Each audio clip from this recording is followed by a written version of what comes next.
যুবক বলে, নবী গো, আপনি আমার চেনেন না, আপনি আমার কথা মনে হয় শোনেন নাই। নবীজি বললেন, তুমি কে গো? যুবক বলি, ইয়া রাসূলুল্লাহ, ইয়া হাবিবাল্লাহ, আপনি কি জানেন না মক্কা মদিনার জমিনে যত কবর দেয়া হয়, এই কবর থেকে লাশ কাপনের কাপড় চুরি হয়ে যায়। নবী গো, আপনি কি জানেন না? নবী কয়, হ্যাঁ আমি জানি, কাপনের কাপড় চুরি হয়। এর চাইতে কষ্ট থাকতে পারে? নবী চোখের পানি ছেড়ে বলল, যুবক রে, মানুষ যাবার পরে 3 টুকরা কাপড় মাত্র সঙ্গী। যুবক বলে, ইয়া রাসূলুল্লাহ, ইয়া হাবিবাল্লাহ, নবী গো, মক্কা মদিনার জমিনে যত কাপনের কাপড় চুরি হয়েছে, ওই কাপনের কাপড় চুরি করেছি আমি, নবী গো, আমি সেই যুবক, কাপনের কাপড় চুরি করা যুবক। আল্লাহু আকবার। আল্লাহর নবী ডাকতে বলে, যুবক রে, ও যুবক, শুনে নাও, তুমি কেমনে এই কাজটা করলা? তুমি মানুষের কাপনের কাপড় চুরি করলা। এ যুবক, দুনিয়ার মধ্যে কি আর কোন কাজ পাও নাই?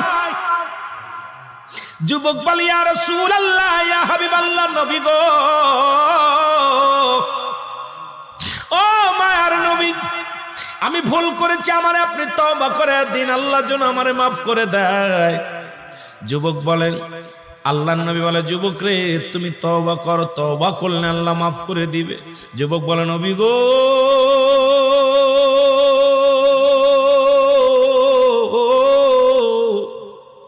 আমার বিশ্বাস এই জমিনের মধ্যে আমি তওবা করলে আমার গুনাহ মাফ হবে না, কারণ আমি এত বড় পাপী, আমি এত বড় অপরাধী।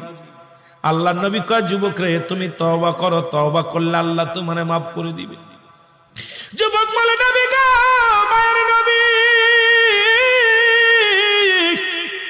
আমার মতো পাপীরা আমার আল্লাহ ক্ষমা করবে না। আল্লাহর নবী বলে, যুবক রে, তুমি তওবা করো, তোমারে মাফ করে দিবে আমার আল্লাহ। যুবক বলে, নবী গো, আমি শুধু কাপনের কাপড় চুরি করি নাই। নবী গো, মক্কা মদিনা অনেক দিন যাবত মানুষ মরে না, অনেক দিন যাবত মানুষ ইন্তেকাল করে না, আমিও কাপনের কাপড় চুরি করতে পারি না, আমার ব্যবসাটাও ভালো হয় না। হঠাৎ শুনতে পারলাম পার্শ্ববর্তী এলাকার মধ্যে একটা মহিলা মারা গেছে, সুন্দরী এক যুবতী মারা গেছে। আমি দৌড়ায় গেলাম, নিজে তার জানাজায় শরীক হলাম, দাফনে শরীক হলাম।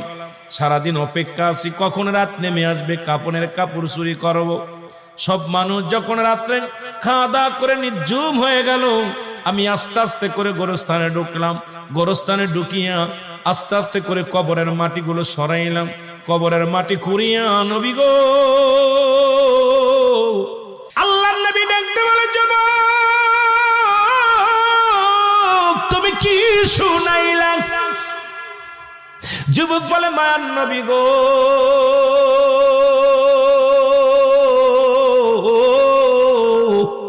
ও মায়ার নবী, যখন আমি, নবী গো, ওই মহিলার সঙ্গে ব্যভিচার করিয়া কাপড় 3টা নিয়ে লাফ মেরে উঠলাম কবর থেকে, এমন সময় একটা আওয়াজ শুনতে পাইলাম, ডাকতে বলে, যুবক রে, আজকে আমি তোরে বাধা দিতে পারলাম না, আজকে তোরে আমি ঠেকাইতে পারলাম না।